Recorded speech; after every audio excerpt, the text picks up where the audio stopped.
Ancient ரோம்ல December 25ஆம் தேதி சாட்டர்னேரியா ஃபெஸ்டிவல்னு ஒன்று நடக்கும்.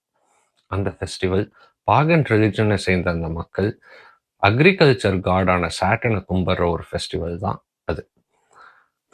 ஏன்ஷியன்ட் ரோம்ல சாட்டர்னேரியா ஃபெஸ்டிவலை ஒரு வாரம் ஃபுல்லாக கொண்டாடுவாங்க.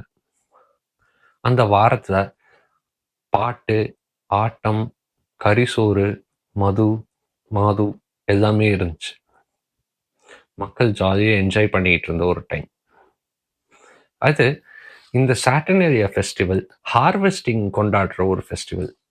வருஷம் ஃபுல்லாக வயல்வெளியில் மக்கள் ரொம்ப கஷ்டப்பட்டு வேலை செய்யும்போது அவங்களுக்கு ஒரு நாள் ஒரு வாரம் இந்த மாதிரி எல்லாம் சமைச்சு எல்லாம் சாப்பிட்டு வயிறு நிறைய சந்தோஷமா இருக்க ஒரு டைம் தான் அது. ஸோ இதுக்கும் கிறிஸ்டியானிட்டிக்கும் என்ன சம்மந்தம், இதுக்கும் கிறிஸ்மஸ்க்கும் என்ன சம்மந்தம்னு கேட்குறீங்களா? இருக்கு.